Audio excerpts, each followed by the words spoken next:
Gladys అనేటువంటి ఆమె చాలా లిటిల్ ఉమెన్, స్మాల్ ఉమెన్ అంటారు ఆమెని. ఏమంటారు? Small women. ఎందుకంటే ఆమె 5 అడుగుల ఎత్తు మాత్రమే ఉంది. ఆమె ఎంత ఉంది? 5, అంటే నాకంటే షార్ట్ అన్నమాట. అర్థమవుతుందా? అలాంటి ఆమెని దేవుడు చైనాలో మిషనరీగా వాడుకున్నాడు. చైనాలో దేవుడిని నమ్మరు వాళ్ళు.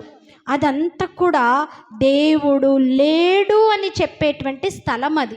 దేవుని ఆరాధించరు అక్కడ, దేవుణ్ణి నమ్మరు అక్కడ, దేవుని ప్రజలు అక్కడ ఉండరు, దేవుడు లేడు అనేటువంటి వాళ్ళు అన్నమాట వాళ్ళు.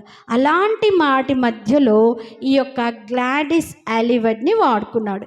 ఈ గ్లాడిస్ ఆలివర్డ్ అనేటువంటి ఆమె ఎక్కడ ఆమె అంటే ఆమె లండన్లో ఉన్నటువంటి ఆమె.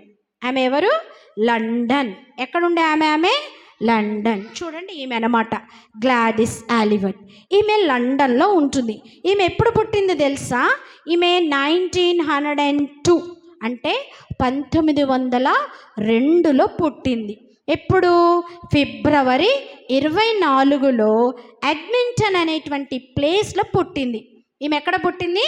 ఎడ్మింటన్ అనేటువంటి ప్లేస్లో, లండన్లో ఫిబ్రవరి 24, 1902లో పుట్టిందన్నమాట. అయితే వీళ్ళు ఫ్యామిలీ చాలా పూర్ ఫ్యామిలీ, పేద కుటుంబం అన్నమాట. అయితే వీళ్ళింట్లో వీళ్ళందరూ పోషింపబడాలి అంటే వాళ్ళ నాన్న తెచ్చేటువంటి ఇన్కమ్, శాలరీ, వాళ్ళ జీతం సరిపోదు. అందుకని ఈ అమ్మాయి ఏం చేసింది తెలుసా? వాళ్ళ పేరెంట్స్కి హెల్ప్ చేసేది. ఎలాగూ అంటే ఇళ్లలో పని చేసి, వేరే ఇంట్లో పని చేసి, అట్లనే ఇంట్లో పని చేయడమే కాదు